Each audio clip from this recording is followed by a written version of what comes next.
Hola, ¿cómo estás? Estamos ya terminando el programa, ¿eh? Estamos en la sesión 23.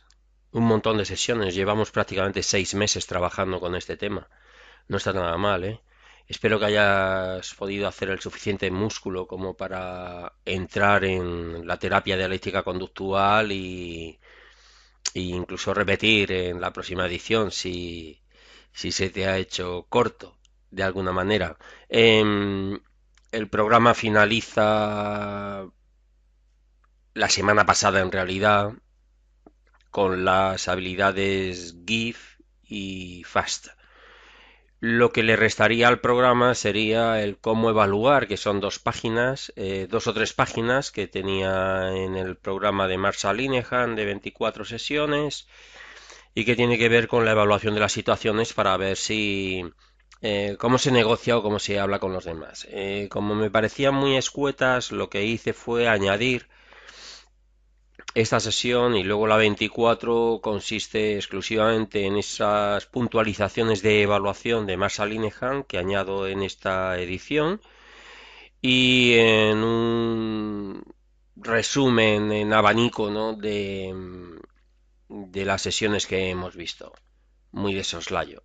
Hablaré pues de tolerancia al estrés, que es lo que hemos visto, en regulación emocional, que es lo que hemos visto, los cuestionarios que hemos completado, los registros y el tema de eficiencia en las relaciones o eficacia interrelacional, ¿no? Como lo denominan ellos.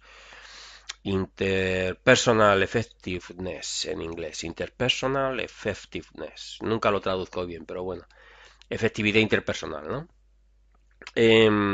Aquí entramos en negociación y en otro aspecto que es muy interesante y que te lo planteo desde la ventana de Joary, que es un ejercicio muy antiguo, no tiene mucha evidencia científica, pero sí que tiene ese punto de intuición en el que nos damos cuenta de que a veces revelamos cosas.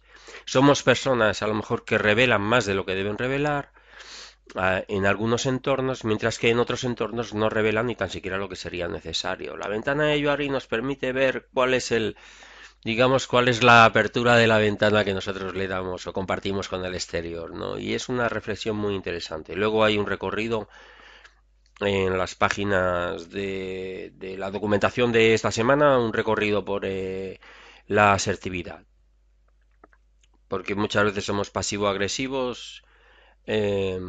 Y en esas conductas pasivo-agresivas hay dos aspectos, el de pasividad y el de agresividad.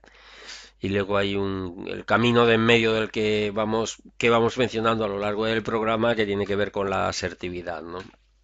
Con el ser capaces de establecer lo que nosotros necesitamos o demandamos del otro, sin necesidad de mm, poner por delante la obligatoriedad de que nos concedan lo que nosotros necesitamos o el temor a que no nos lo concedan, que serían las conductas pasiva y agresiva. Bueno, como ya sabes, soy Gustavo Ruiz Llavero, soy un psicólogo colegiado desde hace más de 25 años, desde el año 90 estoy colegiado, hace más de 30 casi, o más de 30, ¿no? Tengo un despacho en O'Donnell 32 en Madrid. Trabajo mucho por internet, en aplicaciones seguras y me puedes contactar en ese correo electrónico y en ese número de teléfono, pues en WhatsApp o en Telegram. Vamos a empezar con el tema de negociación. Aquí te planteo que en negociación cada vez que solicitamos algo para satisfacer nuestra necesidad, que nos solicitan algo, estamos, queramos o no, negociando. Entonces, siempre estoy negociando, siempre. Desde con mi hermana que me quiero poner su camiseta o que me quiere solicitar ponerse la mía, hasta con mi madre que no quiero comer verdura hoy y que quiero repetir de huevos fritos, por decir algo. O con mis amigas, en lugar de ir a ver la película que pretenden ir a ver porque está el actor de moda o la actriz de moda, yo quiero ir a ver una película búlgara subtitulada en catalán, por decir algo. Siempre, siempre estoy negociando, quiera o no. Negociar es el toma y daca, es la... Incluso cuando me conceden las cosas sin necesidad de nada, estoy negociando también, ¿no? La idea de que en la negociación nosotros intentamos resolver un conflicto que no tiene por qué ser importante, pero en definitiva es un conflicto, en el sentido de que no hay una homeostasis, sino que hay una necesidad, una demanda, una urgente o no urgente, ¿no? Pero hay una, en definitiva, como nos mencionan aquí Sawyer y Getchko, es un proceso a través del cual dos o más partes interdependientes interactúan con el objetivo de crear un acuerdo que guiará y regulará su futura interacción. La idea es que yo solo negocio si necesito la participación del otro. Para lavarme los dientes no negocio, pero para ver quién compra el dentífrico sí, especialmente si está lloviendo o hace mal tiempo, ¿no? Para comer yo con mi propia cuchara, con mi cuchillo y tenedor no negocio, pero para lo que como sí que tengo que negociar en muchas oportunidades. Siempre que negocio es que hay otra parte y siempre que hay otra parte, los intereses de la otra parte no tienen por qué ser coincidentes con los míos. ¿De acuerdo? Bien. Yo puedo negociar por principios y puedo negociar por intereses. Depende de la cosa que esté negociando. Depende de la cosa siempre, de la cosa. ¿Eh? Entonces, tipos de conflictos: verídico, contingente, desplazado, mal atribuido, latente o falso. Un conflicto verídico es un conflicto real. Un conflicto contingente es un tipo de conflicto que ahora no recuerdo en qué consiste exactamente, pero disculpa, tengo mis memorias limitadas. Lo podemos ver luego. Un conflicto desplazado es negociar por algo que en realidad no es la sustancia. Me gusta mucho un conflicto que apareció en prensa hace unos cuantos años, cuando un partido político alcanzó el poder en la Comunidad de Madrid o en el Ayuntamiento de Madrid y hubo una huelga de bomberos y los bomberos solicitaban material y cuando el material lo puso el recién incorporado consejero, puso el material sobre la mesa, el conflicto prosiguió porque en realidad lo que querían era un incremento salarial y una renegociación de las condiciones laborales, con lo cual habían desplazado hacia lo que era el material que no les importaba tanto, lo que en realidad era un conflicto de intereses económicos exclusivamente, ¿no? Entonces, a veces el conflicto puede estar desplazado. Tú puedes mm, topar con mucha frecuencia con tu pareja en un tema, cuando en realidad el conflicto subyacente es un conflicto o más profundo o más difícil o algo que no puedes revelar o algo que quieres que te revele que no te lo está revelando, en fin, puede haber una marejada de fondo y el conflicto se desplaza. El conflicto puede estar mal atribuido, tú puedes considerar que alguien ha hecho algo y en realidad no lo ha hecho esa persona sino que es otra. A veces el conflicto es más fácil intentar resolverlo con una persona que con otra y entonces le echar las culpas a aquel a quien puedes dominar o que de alguna manera el poder no está equilibrado sino que cae de tu parte, ¿no? Puede suceder. Un conflicto latente es aquel que no se resuelve pero que está ahí. Y un conflicto falso pues es un conflicto que no existe en realidad, porque es que tú nunca quieres hacer, ¿no? Sí, yo sí quiero ir.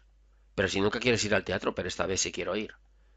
Ya, pero es que nunca quieres ir al teatro, ahí no hay un conflicto. Quiero ir al teatro, vamos al teatro. Ella está de acuerdo. Deja el pasado donde tiene que estar. Al menos en esa circunstancia. Eh, hay clases de conflicto y hay objeto de conflicto. El control de los recursos, incompatibilidad de las preferencias, que los valores sean distintos, que las creencias sean distintas o que los deseos sean incompatibles sobre la propia naturaleza de la relación. ¿Vale? Eh, pues puedo ser proveedor de algo, se me ocurre, ¿no? Puedo ser proveedor de unos productos y a ti te sería muy fácil negociar conmigo que te proveyera de otros productos, pero es que no están en mi rubro, como decís en Latinoamérica, no están en mi ámbito, ¿no? de negocio. Yo hago unas cosas, no puedo hacer otras o no quiero hacer otras porque tendría que sacar otro tipo de licencia, en fin, eso puede ocurrir, ¿no? En el ámbito de la vida cotidiana, pues considera deseos incompatibles sobre la naturaleza de la relación, pues que quieras acostarte con un amigo o con una amiga, por ejemplo, y que sois amigos nada más, y que ella entiende que es amistad lo que hay y no hay otra cosa. Igual hay marejada de fondo por tu parte, pero por parte de ella, de esa persona, pues no hay ese tipo de necesidad, ¿no? que cubrir. Y vamos a buscar el contingente. Para no dejarte, le damos a Escape. No nos deja. Sí, ya nos dejó. Vale, estamos aquí. Y vamos a buscar conflicto contingente. Es que no me acuerdo. Es que es... O sea, lo contingente puede ser consuetudinario, puede ser que no es esencial, pero en el caso de conflicto no significa eso. Conflicto contingente es aquel basado en una determinada estructuración de los elementos y de las circunstancias. Reorganizando esos elementos, el conflicto se elimina, pero las partes implicadas lo desconocen. Vale, pues ahí lo tenemos. ¿Se entiende? El conflicto mal atribuido, bueno, pues ya te lo he explicado. ¿Mm? Conflicto que piensas que es de alguien y en realidad, eh, bueno, ya lo hemos visto. Verídico contingente. Contingente es que si modifico los elementos o modifico las circunstancias, ese conflicto desaparece de alguna manera. No lo sé, busca un ejemplo tú y lo pones en los comentarios. Bueno, vamos a proseguir. Los elementos y los aspectos a considerar en cualquier conflicto, el tipo de conflicto, ¿no? Ya hemos visto la clasificación de conflicto. El contexto preciso de poder, el clima de seguridad y de libertad, las secuencias habituales del conflicto, los sobreentendidos y los mensajes ocultos detrás de la conversación oficial, los sentimientos ineficaces para resolver el conflicto. Yo te sugeriría que pensaras en un conflicto que tengas pendiente de resolver o en un conflicto que ya hayas intentado resolver o en un conflicto a futuro, una situación que tú quieres mejor a futuro, claro, una situación que tú quieres abordar a futuro y ver qué tipo de conflicto es, cuál es el contexto preciso de poder, es decir, en el equilibrio, en el signo de libra de las balanzas, ¿no? Las balanzas, pues en ese cómo está el poder, si está desequilibrado o si está equilibrado, ¿eh? De las partes. El clima de seguridad y de libertad a la hora de expresarte y de manifestar cuáles son tus deseos, etcétera. Las secuencias habituales del conflicto que puedes leer en internet por ellas o sobre ellas, pero a veces el conflicto se agrava bastante, especialmente cuando el contexto preciso de poder está desequilibrado o cuando tú sabes que si aprietas puedes lograr lo que habitualmente logras apretando. Pues un ejemplo, como en este programa estamos, la mayoría de los participantes somos personas con trastornos de personalidad de algún tipo, en mayor o menor grado, pues tú puedes ser consciente de que a veces cuando aprietas, cuando caes en crisis, cuando gritas, cuando etcétera, pues que las cosas aparecen o que han aparecido desde que eras pequeña. Con lo cual puede quedar un estilo a la hora de intentar resolver que se trata no tanto de resolver cuanto de imponer. Es decir, hay una manera de manipular, si quieres denominarlo así, o de ejercer presión sobre el otro que a ti te funciona. Recuerdo un caso muy antiguo en el que alguien amenazando a su familia lograba lo que quería obtener. Y su familia se sentía muy amenazada y sin embargo esa persona cuando le preguntaba decía, no, yo no les amenazo, yo les pido las cosas que necesito y ellos me las dan. Y si no me las dan me cabreo y ellos entienden que eso es una presión y una amenaza, pero en realidad no, porque yo lo único que manifiesto es mi cabreo, ¿no? Entonces puede haber lecturas distintas también, ¿no? Las secuencias habituales del conflicto, los sobreentendidos y los mensajes ocultos detrás de la conversación oficial. Dentro de las secuencias habituales del conflicto también hay un planteamiento que es juegos en que participamos. Desde el punto de vista del análisis transaccional y desde el punto de vista del psicoanálisis, muchas veces se han estudiado las conversaciones recurrentes, ¿no? Habituales entre personas que conviven o personas que comparten algo. Y entonces hay una manera de expresarse del jefe hacia los empleados que es como una especie de juego.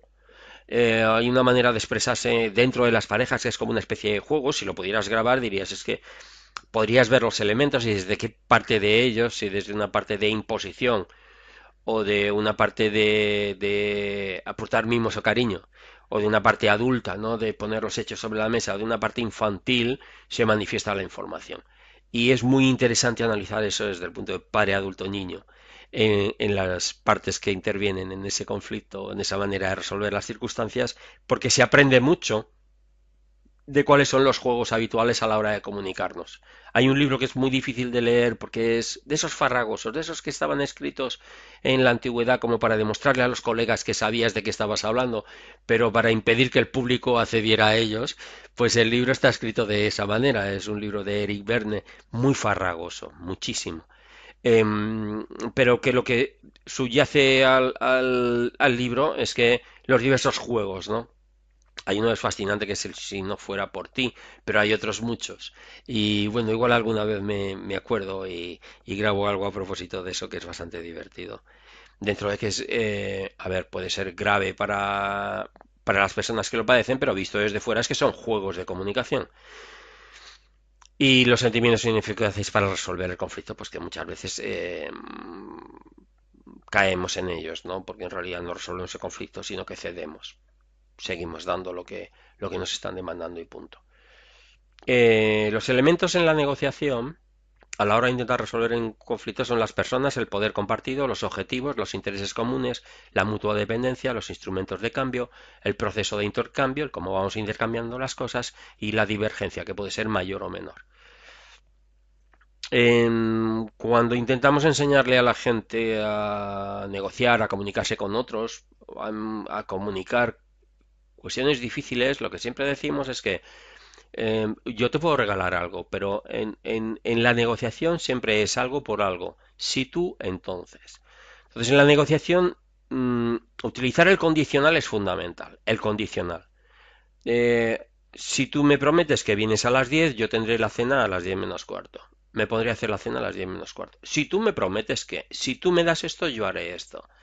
Eh, si tú pasas la aspiradora, yo friego la vajilla. Si tú pones la lavadora, yo le doy de comer al gato. Si tú, yo. Si tú, entonces. ¿Vale? De tal manera que sea condicional. En la negociación siempre es condicional. Es un toma por daca. Toma y daca, toma y daca. Que me pides 300 por X, te digo, de acuerdo, te doy los 300, pero vienes tú a por ello. No es que me lo tienes que traer, entonces me tienes que dar 325. Sí, entonces sí, entonces sí, entonces. Eso es negociar. Regalar algo es regalar algo. Ceder es ceder. Aceptar es aceptar. Pero negociar es un intercambio.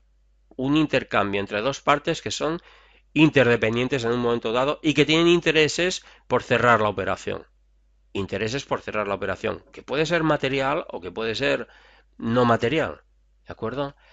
Las actitudes básicas en la negociación están la de hay personas orientadas a la tarea, hay personas orientadas a la relación, hay personas que saben negociar muy bien y que no ponen en riesgo ni la amistad ni lo que quieren resolver. Y en función de dónde se sitúa una persona, hay gente que en la negociación se confabula con el otro para que no pase nada. Hay gente que en la negociación va al conflicto abierto. Entonces nunca se puede negociar con ellos, porque cuando vas a negociar con ellos siempre intentan imponerte y van al conflicto. No, me tienes que dar los 300, pero además me lo tienes que traer tú. Pero eso es ir al conflicto, ¿vale? A la tarea, ir solo a la tarea, a lo que hay que obtener. Yo tengo que obtener esto por 300 y además que me lo traigan, porque es lo que a mí me interesa. O yo quiero ir al cine, quiero ir además a la sesión de las 6 y quiero además ir a ver esta película. Eso es lo que quiero hacer, pero además que tienes que venir conmigo y pagar tú las entradas, si no, no voy. Eh, es ir a la tarea, es ir al conflicto. El otro igual por amistad va cediendo, depende, ¿no? De las situaciones. Las personas pueden estar en el satélite, es la dilación irresponsable que se denomina aquí, que es no resolver. Tengo que resolver algo, pero lo voy dejando. No lo quiero resolver. Me da miedo resolverlo. En el Ecuador es ser acomodaticio, es decir, al final tú me estás pidiendo 300 y que te lo lleve y yo pues ahí digo, bueno, 300 y que te lo llevo, pero te lo llevo un poco más tarde. Bueno, vale, tráelo antes de mañana, eso sí. ¿De acuerdo? Es acomodaticio. Como que probablemente no le provoca demasiado reesfuerzo o demasiada comezón el tener que resolver así. Esas son las actitudes. Dentro de eso que te he explicado antes, aquí está mejor expresado por parte de un modelo que se denomina el modelo win-win, ganar-ganar, que lo habrás visto en alguna oportunidad. Es el grado de compromiso y el grado de cooperación. El grado de compromiso es cómo quiero yo resolver esto, cuánto voy a poner para resolver esto. De 1 a 10, ¿cuánto pongo? ¿Cuánta carne en el asador voy a poner? Y en el grado de mantener la relación, ¿cuánto voy a poner? Entonces está el compromiso y la cooperación. Cuando la cooperación es muy alta, pero el grado de compromiso para resolver es muy bajo, somos conformistas. ¿m? Acepto que tú ganes y que yo pierda, o, ¿sabes? O impongo el que tú ganes. Impongo el ganar yo y que tú pierdas, ¿no? Entonces, hay gente que negocia muy bien, que son los cooperativos, que tratan de buscar problemas, buscar la solución de problemas, no buscar problemas, sino solucionarlos. Y desde un punto de vista integrador, es decir, vamos a resolver esto tú y yo, vamos a resolverlo ya, vamos a ganar los dos de alguna manera. No sé si vamos a ganar equitativamente o no, pero vamos a ganar los dos y vamos a resolverlo.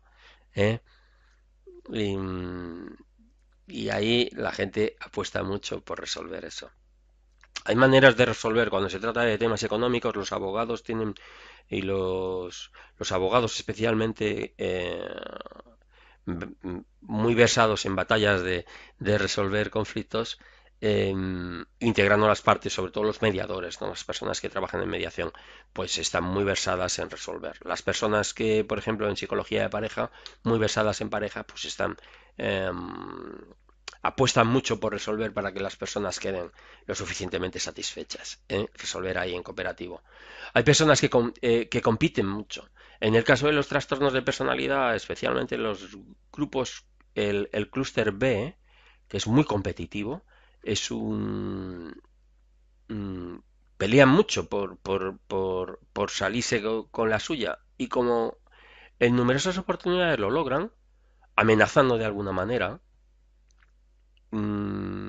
pues al final es como que tienen un estilo que les cuesta mucho ir al otro lado. Entonces se habitúan a yo pierdo, tú ganas, pues no son capaces de desarrollar habilidades para negociar con otros, o, o se habitúan al yo gano y tú pierdes, o perdemos los dos. Mm, Son estilos muy complicados. Ahora estoy viendo algún caso en mi cabeza, no puedo compartirlo, evidentemente, pero hay gente que va, en definitiva, en trastornos de personalidad del clúster B, yo veo muy difícil llegar a la cooperación, que en realidad sería un grado de maduración muy alto, ¿eh? Es un grado de compromiso de resolver esto muy alto y un grado de cooperación contigo, con la otra parte, muy alto también. Y se pone mucha carne en el asador. Veo más los estilos competitivo o conformista, ¿no? Incluso el abandonista. El estilo abandonista tiene que ver con eso de, mm, mira, yo quiero que me cambies esto, es que no te lo puedo cambiar porque no traes el ticket. Quiero que me lo cambies, ¿no? Es que no te lo puedo cambiar porque, bueno, pues te quedas con ello y te marchas. Eso es perder, eso es jugar a perder. Lo dejas ahí y ya está. Tú pierdes y a la otra parte la dejas ahí un tanto, ¿sabes? O el teléfono está estropeado, no te lo cubre la garantía. Hay una parte que te cubre la garantía y otra parte no. Entonces lo dejas allí. O entonces te pones en situaciones donde no puedes resolver, ¿no?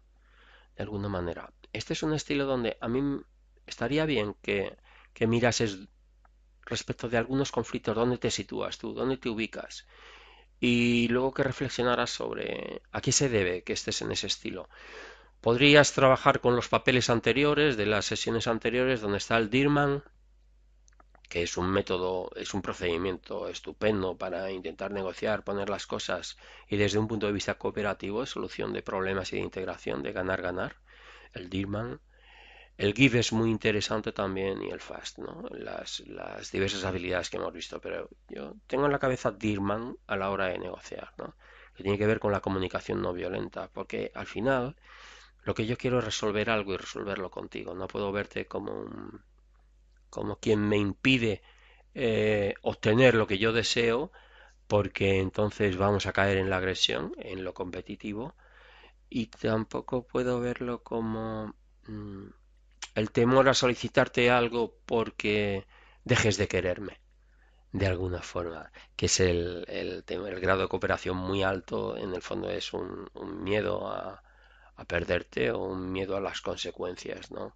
O un miedo a que me agredas y la realidad es que nosotros podemos negociar manejando un tono de voz, teniendo las cosas por escrito, por ejemplo, ensayando.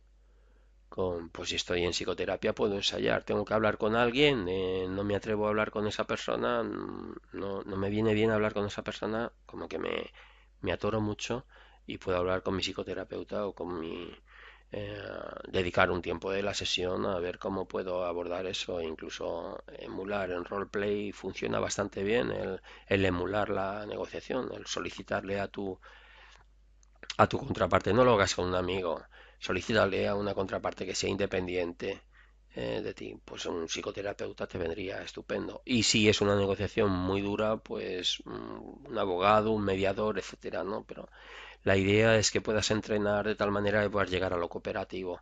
Eh, el grado de cooperación no es ceder lisa y llanamente. No se trata de eso. Se trata de defender adecuadamente tus intereses y también de ser consciente de cuándo tienes que negociar por principios y cuándo tienes que negociar por intereses, que son dos tipos de negociaciones muy interesantes. Eh, Luego te lo cuento. En la negociación, sobre todo a la hora de negociar por intereses, eh, siempre hay el GPT y el ZAP, ¿no? Esto tiene que ver con la negociación por intereses, no por principios. La negociación por intereses tiene que ver con vender algo, básicamente. Sea una idea, sea un objeto, sea lo que sea. Cuando yo voy a vender algo, pido un precio. O cuando voy a intercambiar algo, siempre pido un precio. Siempre tengo en el GPT lo que me gustaría obtener, el óptimo. Yo te vendo esta taza de los Beatles, que ya no se vende.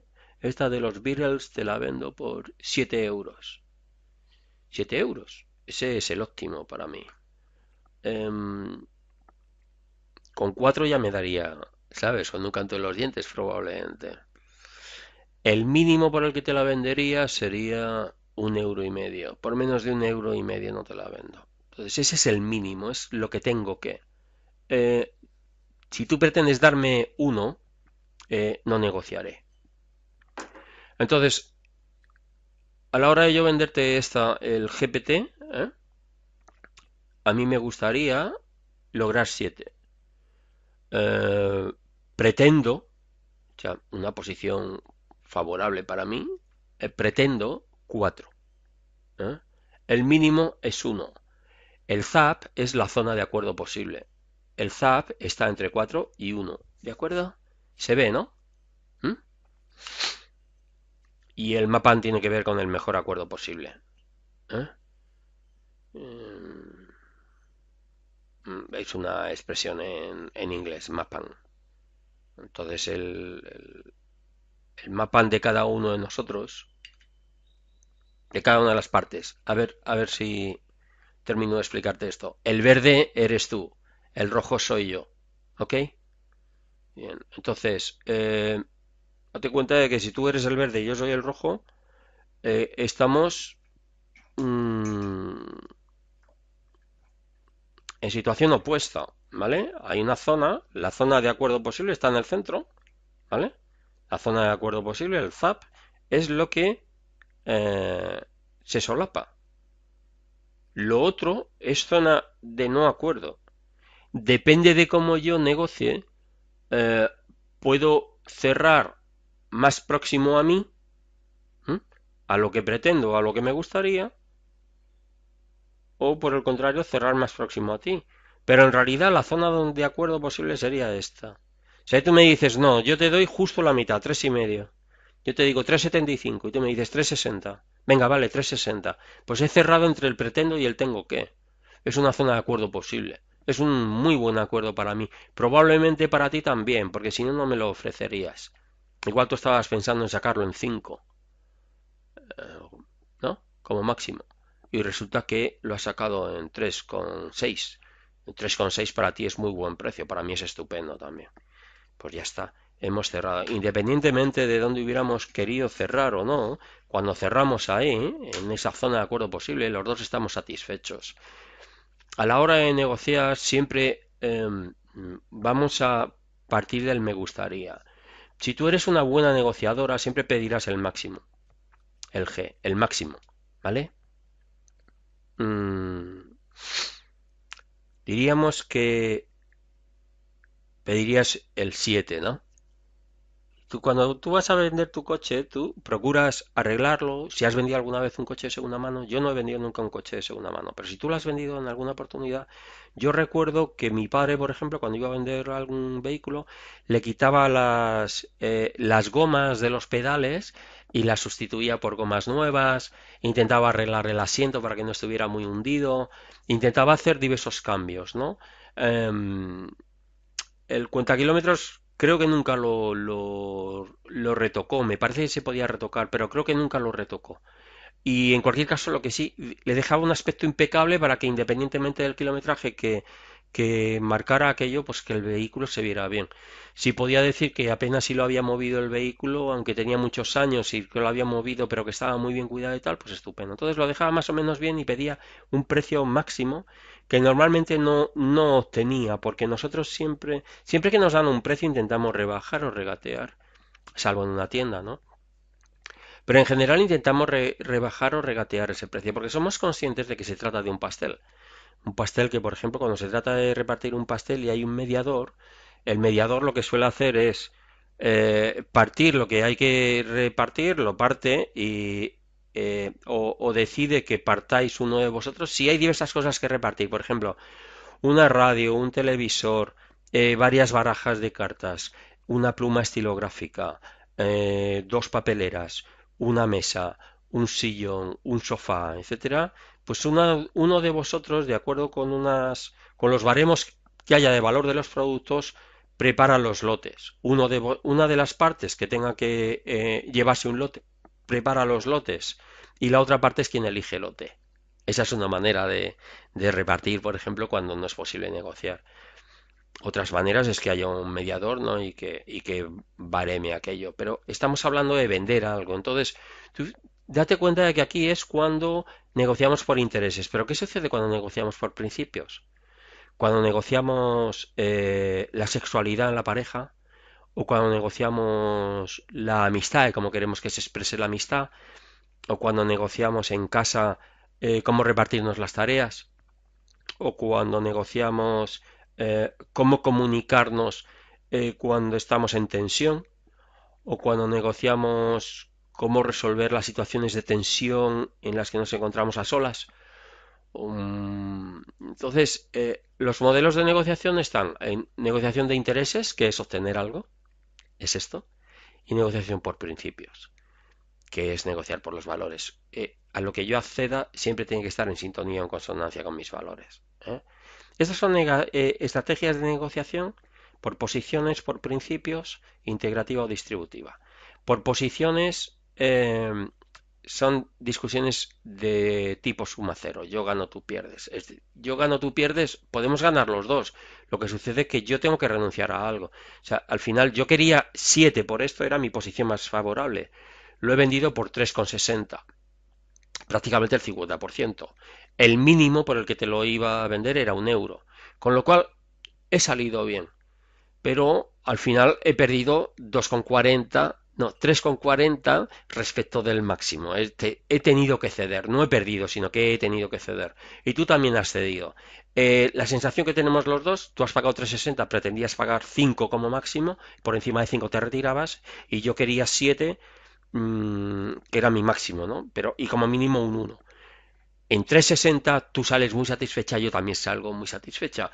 Y normalmente este tipo de negociaciones por posiciones es en relaciones infrecuentes, con poca dependencia, poder real no equilibrado, el objetivo es simple. Bueno, no es exactamente así porque la negociación de un convenio colectivo, por ejemplo, se negocia por posiciones.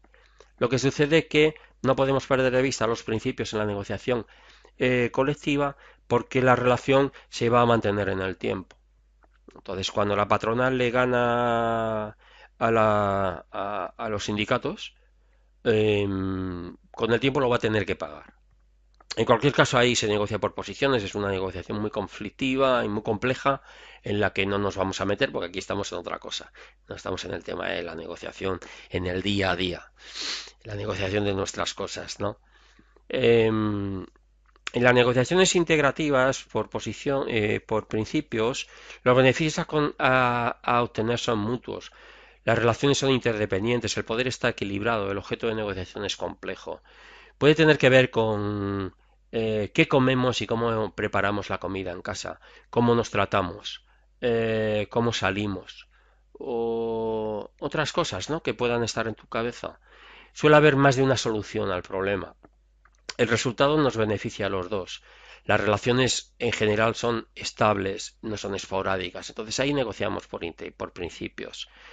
Cuando tengo una relación muy tensionante, con muchos pinchos, muy de disgusto, con alguien con quien me relaciono con frecuencia, debería intentar resolverlo desde un punto de vista integrador y por principios. Debería intentar resolverlo para que las partes estemos cómodas.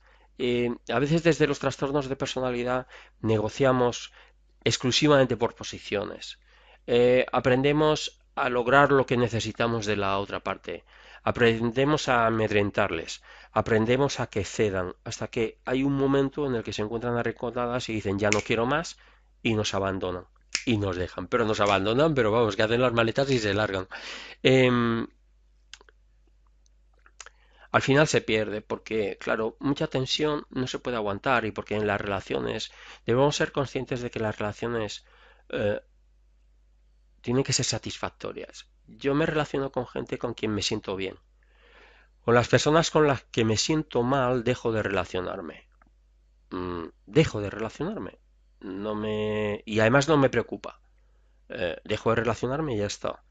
Y me puedo sentir mal porque he sido incapaz de resolver, porque ha sido mi propia responsabilidad, he sido incapaz de resolver de otra manera, o me puedo sentir mal porque me han hecho sentir mal en más de una oportunidad, con lo cual ya no quiero sentirme mal. Lo cierto es que en las relaciones, igual que me sucede a mí, le sucede a otras personas que cuando nos sentimos mal podemos intentar resolver por principios o podemos abandonar y largarnos, ¿de acuerdo? Con lo cual no sé quién gana. A veces eso significa o supone jugar a perder, perder, pero en cualquier caso, en las relaciones estables no puedo negociar por posiciones. A ver, en un momento sí, ¿quién se come la última croqueta? Pues no sé, siempre que no me la coma yo, que no sea siempre el que se come la última croqueta, ¿verdad? Pues no pasa nada. Ahora me la como yo y igual mañana te adelantas tú. Es una broma, es un juego, es como jugar a las cartas o un videojuego en el que uno de los dos, una de las partes tiene que ganar, ¿no? Es algo así. Eh, pero cuando tengo relaciones estables con mi familia, tengo que intentar negociar por principios. Tengo que ser consciente de cuáles son sus necesidades, de a qué tengo yo que renunciar para que la relación funcione, de a qué cosas no tengo por qué renunciar y hasta dónde puede llegar mi caprichosidad. ¿Te acuerdas que hablábamos de caprichosidad en el primer módulo? Puedes repasarlo. No recuerdo cuál era la sesión, pero puedes repasarlo, porque en el trastorno de personalidad límite hay mucha caprichosidad. En algunas ocasiones yo la he visto, ¿eh? He visto caprichosidad, he visto dificultades para negociar por principios y probablemente esto venga bien, ¿no? Ser consciente de que tengo que salvaguardar la relación dentro de que lo que yo quiero lograr o lo que quiero obtener, pues a lo mejor no es todo lo que yo puedo llevarme verdaderamente, ¿eh? Incluso que aunque me lo lleve va a tener un coste para mí en el pasado, con lo cual es posible que tenga que renunciar a algo. Es complicado, pero es muy interesante. Puedes trabajarlo con tu psicoterapeuta si estás en terapia, pues hablar de la negociación, de cómo sueles negociar, si por posiciones o por principios, y por qué negocias por posiciones y no negocias por principios, porque probablemente a ti cuando negocias por posiciones consideras que si no obtienes lo que te gusta, cuando sueles confrontar demasiado con la otra parte, es porque cuando pasas del me gusta al tengo que, al pretendo, etcétera, a la zona de acuerdo posible, no eres capaz de llegar ahí porque lo ves como una derrota o lo ves como una imposición o lo ves mal de alguna manera. Lo ves mal en el sentido de que te hace sentir mal, con lo cual lo estás viendo mal, porque probablemente tú te puedes conformar con otras cosas y no pasa absolutamente nada y renunciar a algo no es significativo. no significa que te estén ninguneando ni nada por el estilo y a veces hay que ceder. Mm, en estas negociaciones también depende a veces, en la negociación por intereses, depende de cuál es el estilo de decisión. Hay personas que arriesgan mucho en esta vida, hay personas que arriesgan menos. Hay personas que quieren salvar el mínimo que pueden obtener, el mínimo que pueden lograr. Por ejemplo, pues hay una persona que está trabajando y dice, bueno, pues no estoy ganando mucho, llego a fin de mes así, así, tampoco puedo hacer, no tengo caprichos, no puedo cenar en un restaurante o darme el capricho de ir al teatro porque no me llega el dinero. Me gustaría poderme dar esos caprichitos o pasar un fin de semana fuera de mi ciudad pernoctando en un hotel. No puedo hacerlo porque no me llega la plata, ¿no? Y podría cambiar de trabajo. Sin embargo, cuando surge la oportunidad de ganar más dinero, ve el riesgo de que la posición no es tan estable como la posición que ocupa en la actualidad, con lo cual compara y dice, bueno, prefiero quedarme con lo que tengo que arriesgar y obtener más. Pero claro, como decía un inversor que conocí hace muchos años, ¿tú qué quieres, ganar dinero o dormir tranquila? Si quieres ganar dinero tienes que arriesgar. Si quieres dormir tranquila, pues ganarás menos dinero o no ganarás nada, ¿no? Entonces, bueno, estas son diversas posiciones, ¿no? El maximas es cuando existe la posibilidad de ganancia y apuestas por la máxima ganancia posible, que es el riesgo. Es, por ejemplo, y dispones de $1000 para invertirlo en renta variable, pero en renta variable de aquellos sectores que están creciendo a una gran velocidad, pero que estás asumiendo mucho riesgo, ¿no? Porque puede ralentizarse o puede caer de sopetón la actividad, con lo cual mm, se van a decrementar tus ganancias sustancialmente y las acciones van a caer mucho, por decir algo, ¿no? El minimax es cuando existe la posibilidad de pérdida y se elige la alternativa que minimice la pérdida máxima, posible. Es decir, pues haces una apuesta, digamos, de un 90-10, 90 a renta fija que no vas a ganar nada, pero vas a perder muy poquito, muy poquito, o el 100% a renta fija, o un 90% a renta fija y un 10% a renta variable.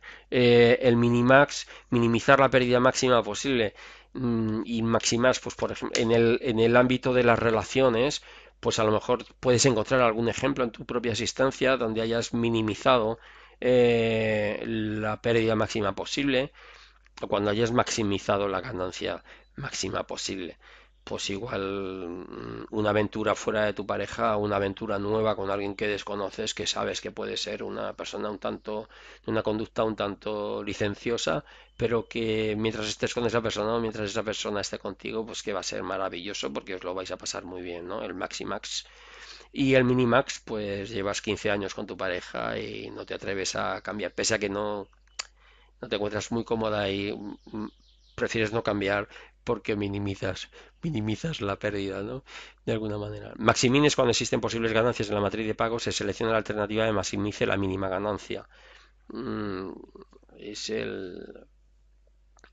eh, pues no sé, en las máquinas tragaperras, por ejemplo, he visto en alguna ocasión cuando alguien toma un café y le sobran unas monedas, jugar esas monedas, ¿vale?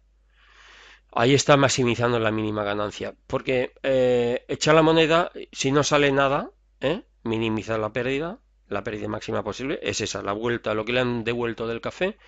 Y si le salen, por ejemplo, 2,5 € o 3 € o lo que fuere, le sale una cantidad, pues estupendo. Pilla esa cantidad, no vuelve a jugar. Está maximizando la mínima ganancia, ¿vale? Estos son estilos, Maximax, Minimax, Maximin.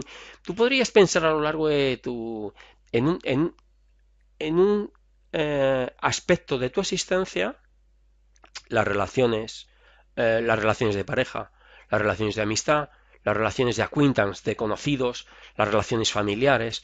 Podrías pensar dónde estás. Si estás en Maximax, en Minimax, en Maximin. El pesimista total considera que lo peor está por llegar. Es decir, es la ley de Murphy. La tostada siempre cae por el lado de la mantequilla, ¿no? Hay gente que es pesimista, tal cual. Considera que siempre le va a salir todo, le va a salir mal, ¿no? Una especie de Carlitos. Charlie. De Charlie Brown. No, Charlie Brown a veces no. Es bastante pesimista, pero no siempre, ¿no? Pero bueno, para mí sería un ejemplo paradigmático de pesimismo. Charlie Brown. Mi figura favorita. Entonces, pesimista total. Y arrepentimiento minimax, que es seleccionar la alternativa con el menor arrepentimiento posible, ¿vale? Entre lo que hicimos y lo que deberíamos haber hecho o pérdida de oportunidad. El arrepentimiento minimax es una estrategia bastante interesante que dice que, que viene a decir eso, ¿no? Procurar tomar aquellas decisiones de las que si no salen no me voy a arrepentir demasiado. Entonces, pues, por ejemplo, prepararme una oposición entre aquello para lo que yo he estudiado y que es una posición muy difícil y que me va a llevar 2 años de preparación o un esfuerzo enorme en tiempo, en dinero, en desgaste energético, etcétera, y que me puede costar la pareja, las amistades y tal, pero digo, yo voy a tope, sería Maximax, por ejemplo, ¿eh? O por el contrario, presentarme a una oposición de menor cualificación, menor rendimiento e ingresos económicos, ¿verdad? Pero bueno, que puede asegurarme el trabajo a largo plazo. Si es que la saco, no tengo que invertir demasiado tiempo. En 3 meses podría prepararme, por ejemplo, y la probabilidad de ganar no es que sea muy alta porque se presenta mucha gente, pero bueno, puedo ganar porque tengo cualificación, tengo experiencia, mi cabeza demuestra porque he estudiado, etcétera, demuestra que puedo sacarlo. Y si no lo saco, no me voy a arrepentir demasiado porque en definitiva tampoco es que sea un puesto muy atractivo. Eso sería un arrepentimiento minimax. ¿Ok?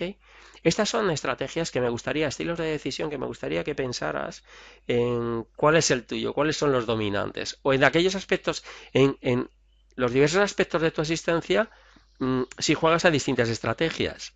Por ejemplo, en el trabajo puedes estar jugando una estrategia, en tus relaciones de pareja a otras, en tus relaciones con los compañeros a otras, en tus relaciones de amistad a otras, en tus relaciones con esta persona en concreto a una estrategia determinada, en tus relaciones con esta otra a otra estrategia determinada, con tus padres, de tal modo que puedas conocerte también bastante en el sentido de eh, si siempre te manifiestas de la misma forma o si te manifiestas de modos distintos, ¿no? Supongo que conocerte un poco más es también sentirte más cómoda contigo y es importante. El proceso de comunicación tiene que ver con la negociación y también con cómo comparto con los demás, porque no es solo el objeto de la negociación, esto es el objeto de la negociación, sino cómo lo presento o cómo lo expongo. Entonces, yo concibo una idea, en el proceso de comunicación, este es el proceso más convencional que existe, ¿no? Concibo una idea, codifico el mensaje en un idioma, emito por un canal, que puede ser el teléfono, el WhatsApp hoy en día, el Facebook, son distintos, ¿verdad? Los medios y los canales, o por teléfono hablando, etcétera, ¿no? La otra persona lo recepciona en función de su situación en este momento, además de sus creencias, valores, el manejo del lenguaje, sus experiencias previas, etcétera, pues lo decodifica de una manera determinada y lo interpreta, ¿no? Y concibe la idea. La idea entre uno y otro, si has jugado alguna vez a alguno de estos juegos donde le dices algo a alguien y lo tiene que comunicar a otra persona, a otra, a otra, a otra, o en la vida misma, ¿no? Cuando tú has dicho algo y te ha llegado otra persona, oye, tú has dicho no sé qué, y en realidad no era exactamente lo que tú querías decir, sino que entendías que lo habías dicho de otra manera, pero lo que ha llegado a esa cuarta, quinta, sexta persona o a la interesada, lo que le ha llegado es completamente distinto de lo que tú pretendías, pues eso está basado en la teoría del rumor, ¿no? De cómo el objeto va cambiando, va modificando, y donde tú tenías un rectángulo, pues al final lo que recibe el otro es, no sé, una rana que se puede convertir en príncipe o en sapo, por decir algo, ¿no? Entonces, de aquí, que es lo que tú has lanzado, a esto, pues hay un abismo. Todo el mundo ha ido quitando cosas y poniendo cosas hasta que ha llegado a esa persona que lo que ve es una rana que puede transformarse en un príncipe, es decir, han dicho algo verdaderamente valioso de mí, o un sapo, han dicho una cerdada de mí, o una cosa que no esperaba que alguien dijese de mí, ¿no? Entonces, esta es la realidad de la comunicación.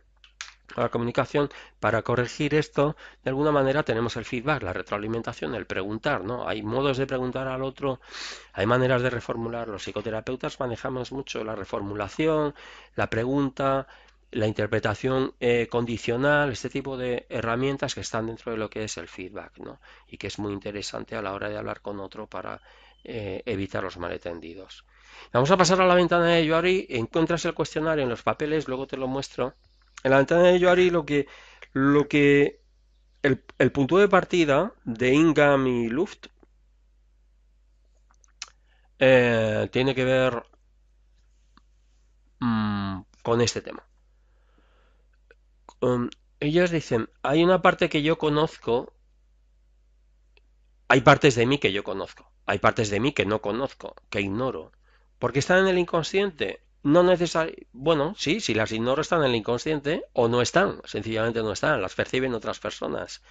Un ejemplo, que cuando yo hable con la gente, pues que no mire a los ojos, sino que mire al suelo, que mire allí, que mire a donde sea, ¿no? Y yo no soy consciente exactamente de que pierdo de mirarte y miro a otro lugar y en eso que no soy consciente, resulta que tú cuando hablas conmigo te pones muy nerviosa porque no te miro a los ojos, sino porque miro a cualquier otro lugar. O por el contrario, yo miro con mucha intensidad cuando estoy contigo y te pongo nerviosa y es muy difícil que te comuniques conmigo porque te sientes intimidada por una persona mayor, un hombre mayor que mira así muy intensamente, parece un búho fijándose, pues a ti te pone nerviosa, te inquieta y no eres capaz de expresarte. Puede ocurrir. Yo no soy consciente de eso. Eso es una parte que tú estás viendo que yo no veo. ¿Mm? Entonces lo que se dice es, hay una parte conocida por mí y hay una parte no conocida por mí, que ven los demás o que no ven los demás, ¿de acuerdo? Hay una parte de mí conocida por los otros, por los demás, que yo también conozco, y hay una parte eh, no conocida por los otros que yo sí que conozco. Es decir, hay algo mío que yo no desvelo, hay algo tuyo que tú no le desvelas a los demás, obviamente. Entonces, nosotros en nuestra comunicación, en nuestra relación, hay integración, ¿vale? Esta es la integración, digamos, ¿vale? Pero hay parcelas tuyas y parcelas mías que son desconocidas por ambas partes. De esto va la ventana de Yoari. Es un cuestionario que cuando lo complementas te va a dar un dibujo de ventana. El área abierta, el balcón que denomino yo, el espejo, la toilette o el trastero. Es como las denomino yo, como las denominaron Ingham y Luft. Era el área abierta, el área ciega, el área oculta, el área desconocida. El área oculta es aquello mío que los demás desconocen. Desconocen de mí.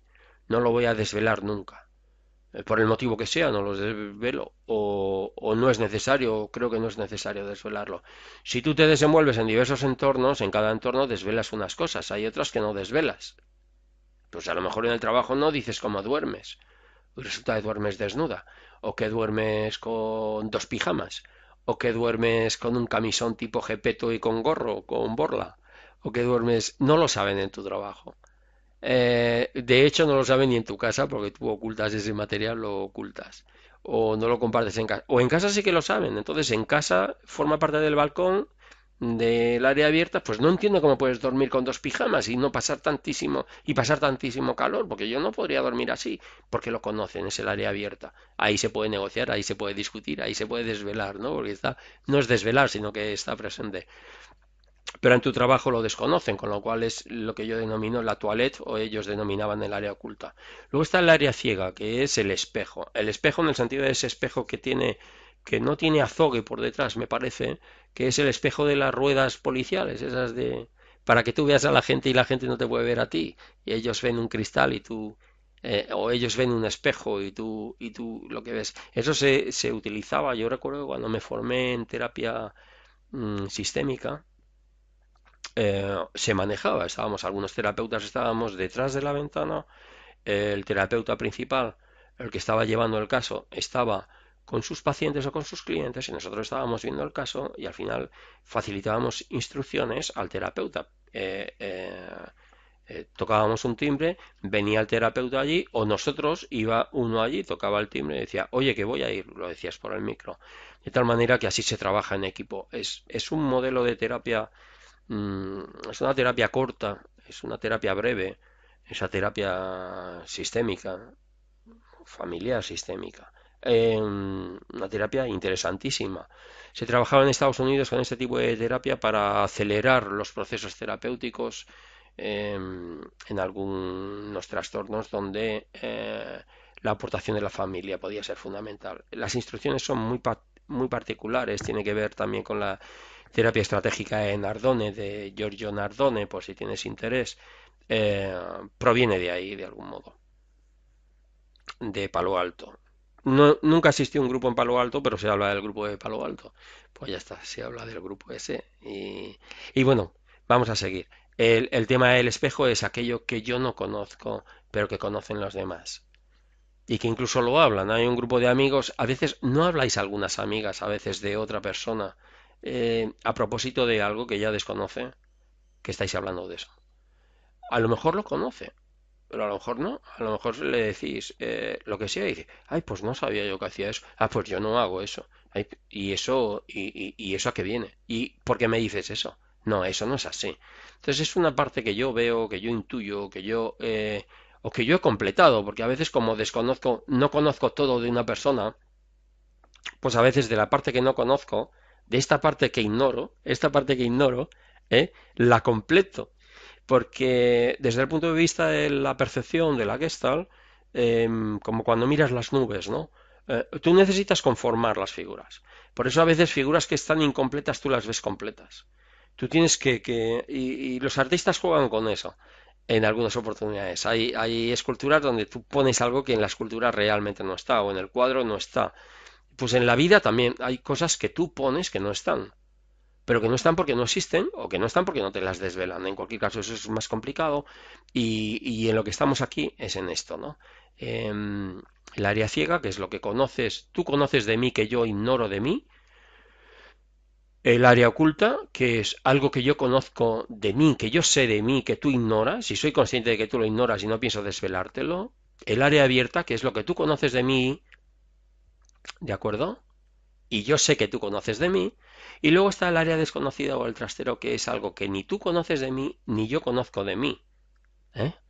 Son esas áreas ocultas que pueden estar desveladas en un sueño recurrente, en una pesadilla, o en el pasado. Hay algunos... he tenido pacientes en el pasado que desconocían parte de su pasado. No se reconocían incluso algunos de ellos en alguna foto y había cosas que no se podían, como que no se desvelaban, como que estaban ahí ocultas en el trastero. Es el área desconocida, definitiva. La ventana de Yoari es interesante hacer este ejercicio, este cuestionario, porque te va a decir como cuánto de transparente eres para el resto de las personas, que probablemente lo sabes, pero te puede dar pistas. ¿eh? Mm, el ejercicio lo que te va a permitir es dibujar la ventana. ¿Ves que aquí está como dibujado en blanco? Yo creo que puedo...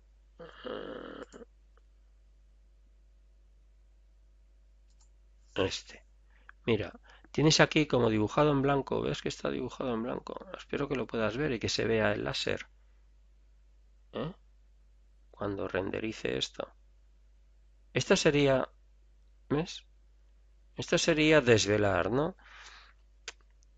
Esto es desvelar. Y el trastero, que es el área desconocida, pues consiste en informarse. En el área ciega se resuelve. Esto es desvelar. El área libre, el balcón es desvelar. Es decirte, oye, quería confesarte algo. Eh, no te llamo con frecuencia porque es que me pongo muy nervioso cuando te veo, porque bla, bla, bla, bla, bla. ¿Vale? Podría ser eso, te lo desvelo.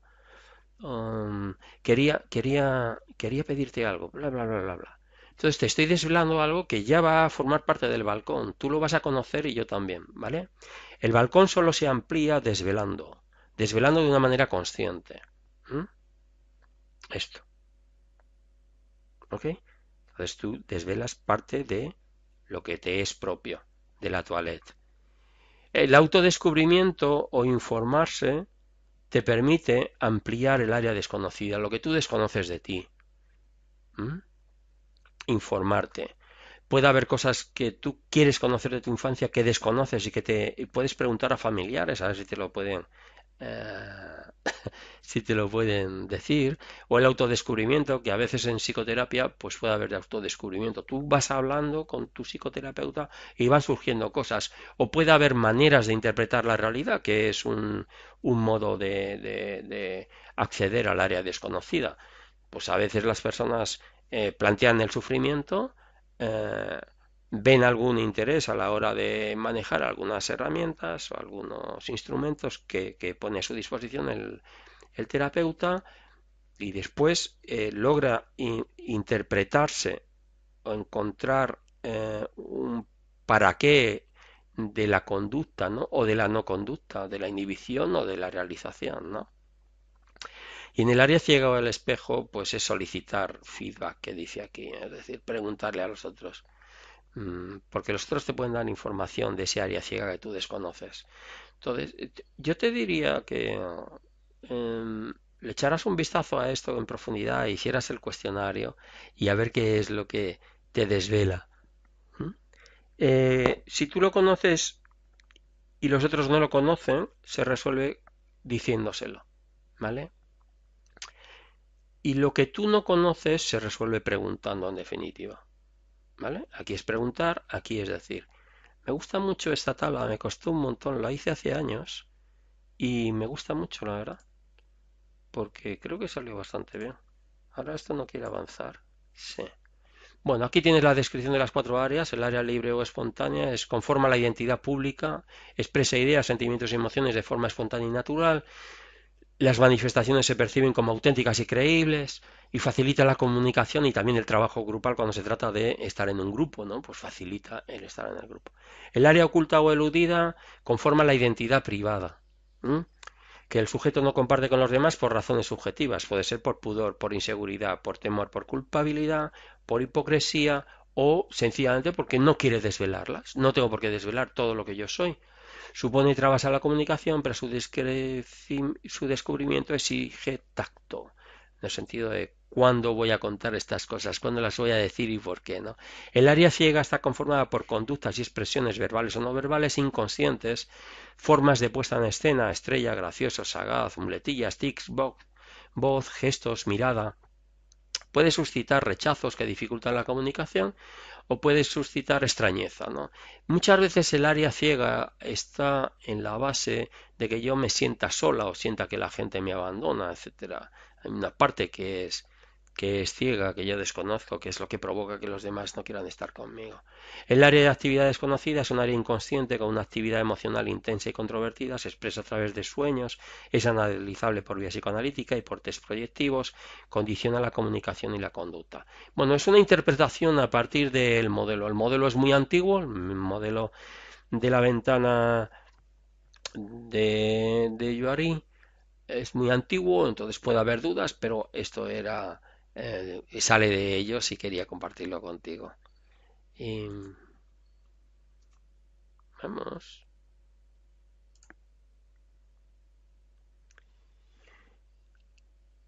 Algunas de las barreras a la comunicación, yendo muy deprisa, la disonancia cognitiva, ¿no? Porque vemos la realidad de maneras distintas, la valoración del mensaje, el estereotipos que puede haber, la arrogancia por parte de uno o del otro, el estatus y el rol, que no siempre es igual, la distorsión del mensaje y las defensas psicológicas. A veces yo rechazo una información que provenga de alguien porque yo me defiendo de ese tipo de información. Síntesis de habilidades para superar las barreras de la comunicación. Pues si te comunicas de forma clara y asertiva, ser capaz de escuchar al otro de manera empática, es decir, reconocer que las otras personas ven la realidad de una manera distinta a como la ves tú, que un cerebro tiene ventajas y tiene limitaciones y que cada uno de los cerebros está expuesto a un tipo, cada persona está expuesta a un tipo de información y que por otra parte, aunque estemos expuestos al mismo tipo de información y de estimulación, la interpretamos de maneras distintas y que además tenemos un bagaje biológico que hace o que provoca que la interpretemos de maneras distintas o incluso que sea que haya matices más o menos sustanciales que hacen que la información sea diversa y que haya entornos que no compartimos al 100%. Estoy pensando ahora mismo en hermanos, ¿no? En la diferencia que hay tan abrupta, tan abismal entre hermanos en muchas oportunidades, ¿verdad? Pese a que teóricamente están expuestos a un entorno, han estado durante su infancia expuestos a un entorno prácticamente idéntico, ¿no? Pero que no era idéntico y que si era idéntico su biología a la hora de interaccionar con el entorno pues ha provocado, ha producido que fuese de otra manera, ¿no? Entonces, estas son algunas maneras de intentar superar barreras. A ver, Nosotros nos relacionamos en comunicación. Entonces, cuando nosotros rompemos con alguien o cuando alguien rompe con nosotros es porque hay dificultades en la comunicación que hemos sido incapaces de resolver. ¿Cómo podemos resolver esas barreras en la comunicación? Todo lo que estamos viendo tiene que ver con la comunicación, porque es negociar, ¿verdad? Hemos visto negociar, hemos visto el modelo de comunicación, hemos visto la ventana de Yori, hemos visto los modos de negociar desde el punto de vista de negociar intereses, el maximas, etcétera, ¿no? Ya estamos viendo las barreras, ¿no? Hay que intentar a veces superar modelos mentales. Es decir, un modelo mental mm, es una manera de interpretar la realidad en un momento dado que me puede funcionar, pero que en otro momento probablemente no. Y que además a veces tengo que cambiar, aunque yo no quiera cambiarlo, tengo que cambiarlo o modificarlo. A mí me gusta mucho pensar en qué tipo de música me podía gustar cuando tenía 17 años y si ahora la reivindicaría o no. Y hay música que a los 17 años desconocía, que hoy en día conozco y que acepto. Y hay música que a los 17 años escuchaba, que probablemente escucharía hoy, pero que no escucharía con la misma intensidad, con el mismo arrobo, ¿no? Con que podía escucharla en aquella época. Y puede haber músicas que ahora mismo no acepto. No acepto tal cual, entonces tengo que superar mi modelo mental para darles cabida, no darles cobijo. Imagínate que te relacionas con un grupo nuevo, con una gente nueva que le gusta un tipo de música y que tú no la aceptas y que tú la rechazas. Pues porque es música mainstream, música comercial, o al revés, porque es música indie, la música, o porque es música electrónica, hay una música que no aceptas, pero tú sí que aceptas al grupo. El grupo tiene trae eso. Trae eso del espejo, que es la música que tú no la soportas. No te atreves a decirles que no la soportas, pero es que esa música a ti te chirría. Entonces tienes que negociar eso de alguna manera.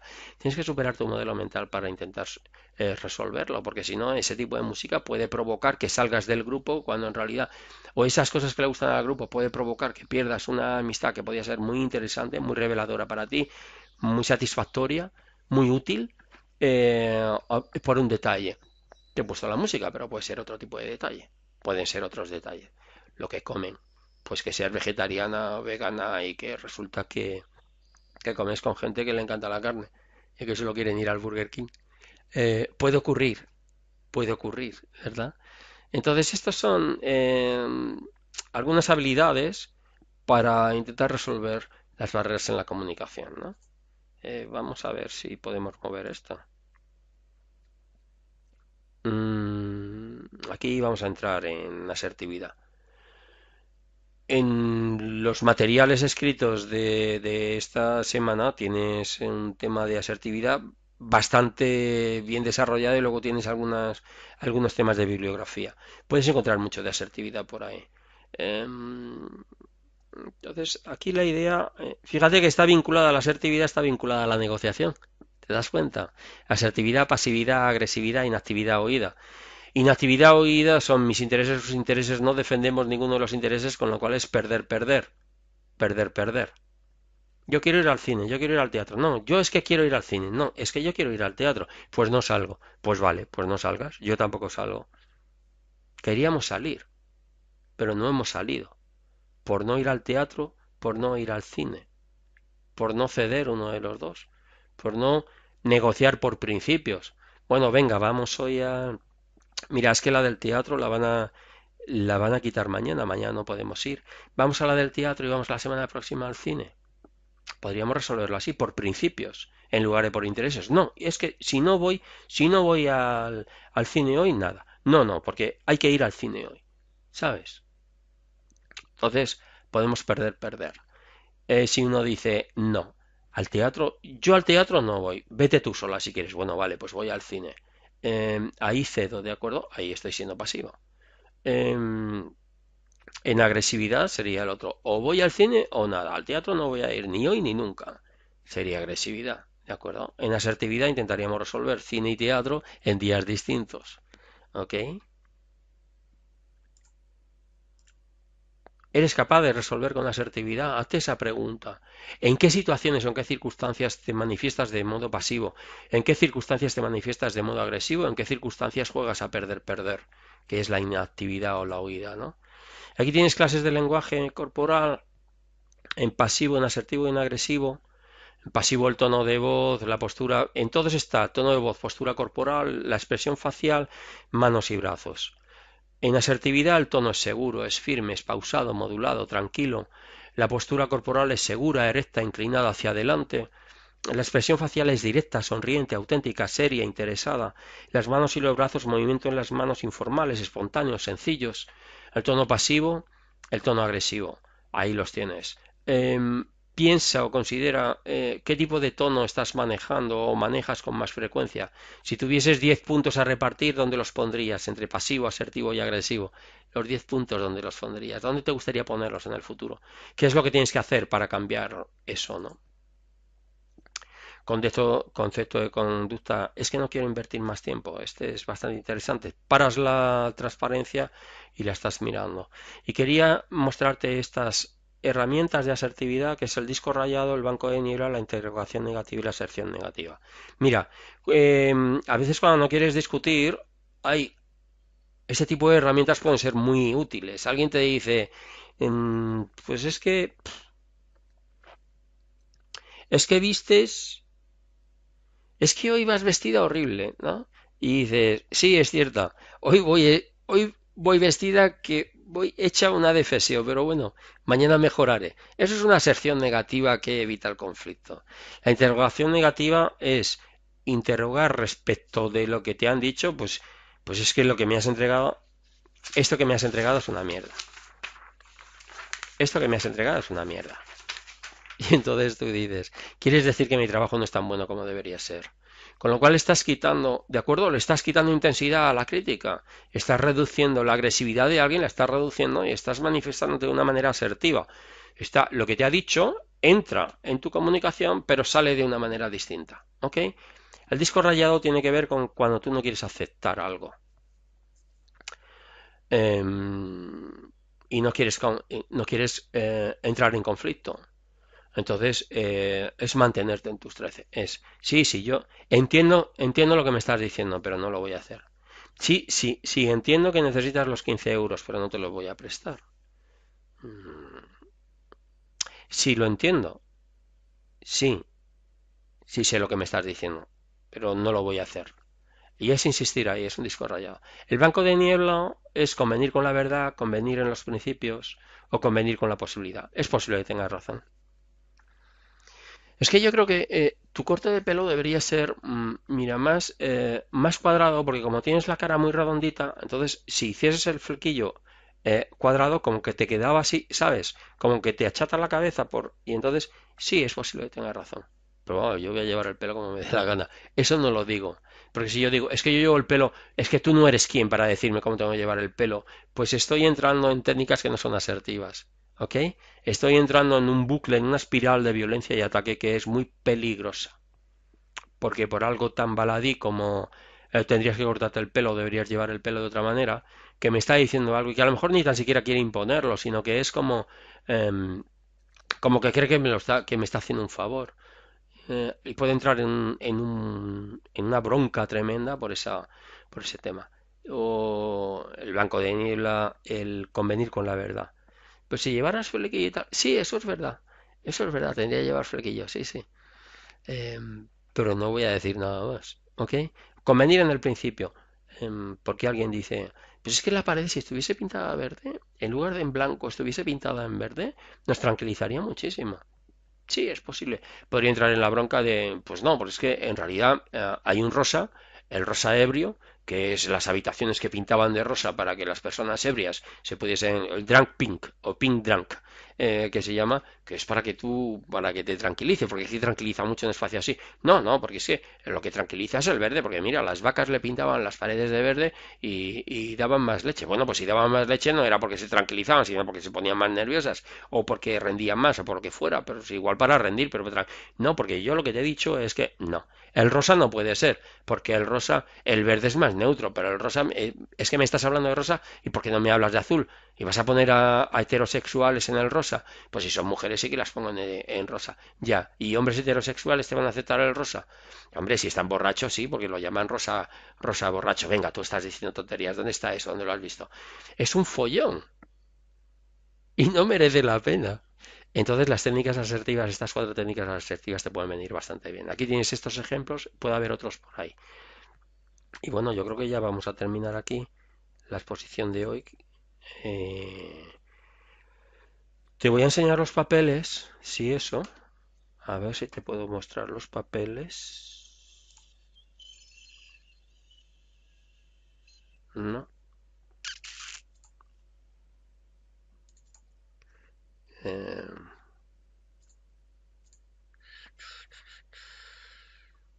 no sé por qué no los tengo. Yo tengo unos papeles que mostrarte.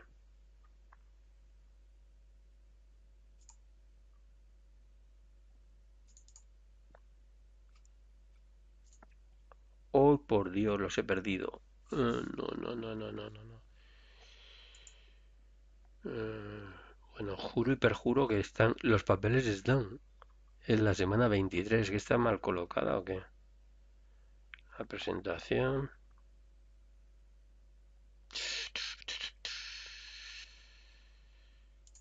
A ver si soy capaz de enseñártelo. No. Por Dios. A ver. Semana 23. Vale. Sí que está. La he traspapelado, pero sí que está. Vamos a verla aquí. Así ves el material que te voy a entregar. Es la 23 y última, porque en realidad la 24, aquí terminaría el material de Interpersonal Effectiveness, ¿no? Eficiencia interpersonal, el módulo 3, que lo he añadido, ¿ves? Luft y Ingham, la ventana de Joari, Joari, José y Harry. De Harry Ingham y de José Luft, bien, es Joseph, me parece que es Joseph, es Joari, ¿ok? De ahí viene, de los... Entonces aquí tienes el tema de negociación, el tema de la ventana de Joari, el cuestionario de la ventana de Joari, aquí tienes el planteamiento, ¿ok? Aquí tienes las instrucciones, el cuestionario, para que lo contestes, lo tienes aquí explicado. Una vez que lo contestes, dibujas aquí, porque te dará lo que te dé, te sale una ventana, ¿de acuerdo? En las preguntas A y las preguntas B, si en las preguntas A tienes 65, pues dibujas aquí una línea. Y si en el otro tienes 80, pues dibujas aquí, ¿vale? Donde se crucen tienes la ventana abierta, ciega, oculta y desconocida, ¿de acuerdo? El espacio que te quede. Eh, ¿Cómo se dice? Em, Proyectas la línea, ¿no? La línea la dibujas hasta más allá, hasta el final, hasta aquí, y esta hasta el final. Y te van a salir aquí cuatro rectángulos. El rectángulo de abierto, de ciego, de oculto y de desconocido, una vez que hayas contestado. Y luego tienes el tema, aquí tienes la interpretación, ¿ok? Preguntas respecto del cuestionario de la ventana de Yori. Y aquí tienes temas de eh, asertividad. Y tienes el cuestionario de Lazarus, que puedes entrar ahí. Me parece que lo tienes ahí, en la web del TLP. Y aquí tienes el tema de... no, aquí tienes el cuestionario de Lazarus, que además puedes corregirlo. Entonces tienes un montón de material para esta semana. Y ya la próxima lo que hacemos es un breve... Tienes 20 páginas aquí, un montón. Y ya para la próxima lo que hacemos es un resumen de lo que hemos visto hasta ahora. Y te propondré un cuestionario para que evalúes el programa, que lo dejaré en SurveyMonkey. En SurveyMonkey es anónimo, con lo cual tú entras con el enlace que deje en la presentación de la semana próxima, entras, evalúas el programa, me dejas los comentarios que quieras, me lo evalúas, te lo agradezco mucho y, y ya está. Y bueno, que gruiz@coz.es, ahí me localizas, en el teléfono me localizas y el coste por sesión, si quieres trabajar conmigo y que trabajo con aplicaciones seguras. Espero que te haya sido de utilidad. Me ha llevado mucho tiempo esta semana, no sé por qué. Quizá porque había mucho material. Bueno, tenía mucho gusto. Tenía mucho, sí, 1 hora 20. Pues tendrás que verlo en un par de oportunidades para que te sea de utilidad. Bueno, deja los comentarios que quieras aquí. Si es la primera vez que entras, pues te puedes suscribir porque de vez en cuando lanzo este tipo de vídeos.